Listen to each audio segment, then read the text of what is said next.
ಎಲ್ಲರಿಗೂ ನಮಸ್ಕಾರ. ಎಲ್ಲರಿಗೂ 79ನೇ ಮಿನಿ ವ್ಲಾಗ್ಗೆ ಸುಸ್ವಾಗತ. ಬೆಳಗ್ಗೆ ಎದ್ದ ತಕ್ಷಣ ನಾನು ನೋಡಿದ್ದೆ ಈ ಬ್ಯೂಟಿಫುಲ್ ವ್ಯೂನ. ಅದಾದ್ಮೇಲೆ ನಾನು ಹೋಗಿದ್ದೆ ಪಾರಿಜಾತ ಹೂವನ್ನೆಲ್ಲ ನೀಟಾಗಿ ಹಾಯ್ಕೊಂಡು ಅದಕ್ಕೆ ನೀರು ಚಿಮ್ಸಿ ಈಚೆಗಡೆ ಎಲ್ಲ ಕಸ ಗುಡಿಸಿ ನೀರ್ ಹಾಕ್ಬಿಟ್ಟು ಬಂಟೆನೆಲ್ಲ ತೊಳ್ದೆ. ಅದಾದ್ಮೇಲೆ ಹೊಸ್ಲಿಗೆ ಅರ್ಶಿನ ಕುಂಕುಮ ಇಕ್ಕಿ ಪಾರಿಜಾತ ಹೂವ ಹೊಸ್ಲು ಮೇಲೆ ಇಕ್ಕಿ ಸುಸ್ತಾಗಿತ್ತು ಅಂತ ಕಾಫಿ ಮಾಡ್ಕೊಂಡು ಕುಡ್ದ್ಬಿಟ್ಟು ಮನೆ ಒಳಗಡೆ ಕೆಲಸ ಸ್ಟಾರ್ಟ್ ಮಾಡ್ಕೊಂಡೆ. ಅಂದ್ರೆ ಮನೆ ಒಳಗಡೆ ಗುಡಿಸಿ ಒರೆಸಿ ನೆನ್ನೆ ನೈಟು ಲಡ್ಡು ತುಂಬಾ ಚಳಿ ಮಾಡ್ತಾ ಇದ್ದ ಅಂತ ಅಡ್ಗೆ ಮನೇಲಿ ಸ್ಟವ್ ಮತ್ತೆ ಶೆಲ್ಫ್ ಒರೆಸಿರ್ಲಿಲ್ಲ. ಸೊ ಅಡ್ಗೆ ಮನೆಗೆ ಹೋಗಿದ ತಕ್ಷಣ ಅದನ್ನೆಲ್ಲ ನೀಟಾಗಿ ಒರೆಸ್ಬಿಟ್ಟು ಕ್ಲೀನ್ ಮಾಡ್ಕೊಂಡೆ. ಕ್ಲೀನ್ ಮಾಡಿ ಟಿಫನ್ ಮಾಡ್ಬಿಟ್ಟು ದೇವ್ರ ಸಾಮಾನ್ ತುಂಬಾ ಗಲೀಜಾಗಿತ್ತು, ಹಂಗೆ ತುಂಬಾ ದಿನ ಆಯ್ತು ತೊಳ್ದಿ ಅಂತ ಹೇಳ್ಬಿಟ್ಟು ನಾನು ನೀಟಾಗಿ ಎಲ್ಲ ಹೊರಗಡೆ ತಗೊಂಡು ದೇವ್ರ ಸಾಮಾನೆಲ್ಲ ತೊಳ್ದಿ ಇಟ್ಟೆ. ಅದಾಗಿದ್ಮೇಲೆ ಟಿಫನ್ ಮಾಡ್ಕೊಂಡು ಸ್ನಾನ ಮಾಡ್ಕೊಂಡು ರೆಡಿಯಾಗಿ ದೇವ್ರ ಮನೆನ ನೀಟಾಗಿ ಒರೆಸ್ಕೊಂಡು ಹಂಗೆ ದೇವ್ರ ಸಾಮಾನ್ ತೊಳ್ದಿಕ್ಕಿದ್ನಲ್ಲ ಅದನ್ನು ನೀಟಾಗಿ ಒರೆಸ್ಕೊಂಡು ಅದಕ್ಕೆಲ್ಲ ಅರ್ಶಿನ ಕುಂಕುಮ ಇಕ್ಬಿಟ್ಟು ಜೋಡಿಸ್ದೆ. ಅಷ್ಟ್ರಲ್ಲಿ ಮಧ್ಯಾಹ್ನ ಆಗಿತ್ತು.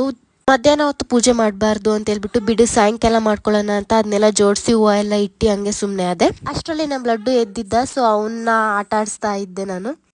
ಇವಾಗ ಬ್ಯಾಲೆನ್ಸ್ ಮಾಡೋದು ಎದ್ದು ನಿಂತ್ಕೊಂಡು ಮನ್ಕಾಳಲ್ಲಿ ತೆವಿಯೋದು ಅದನ್ನೆಲ್ಲ ಕಲಿತಾ ಇದ್ದಾನೆ. ನೋಡಿ ಎಂಜಾಯ್ ಮಾಡ್ತಾ ಇದ್ದೀನಿ ನಾನಂತೂ. ಈವ್ನಿಂಗ್ ಆಗಿತ್ತು ಅಂದ್ಬಿಟ್ಟು ಅವ್ನಿಗೆ ಹೆಂಗಿದ್ರು ಆರತಿ ನೀರು ತೆಗ್ದಾಕ್ತಿವಲ್ಲ ಅದನ್ನ ತೆಗ್ದಾಕ್ಬಿಟ್ಟು ಬಂದು ಮನೆಯಲ್ಲಿ ಪೂಜೆ ಮಾಡಿದೆ. ನೈಟ್ ಊಟ ಮಾಡಿ ಕೋಲ್ಡ್ ಆಗಿತ್ತು ಅಂತ ಅಮೃತಾಂಜನ್ ಹಚ್ಕೊಂಡು ಮಲ್ಕೊಂಡೆ. ನಿಮಗೆ ವಿಡಿಯೋ ಇಷ್ಟ ಆಗಿದ್ರೆ ಲೈಕ್, ಶೇರ್, ಕಮೆಂಟ್ ಹಾಗೂ ಸಬ್ಸ್ಕ್ರೈಬ್.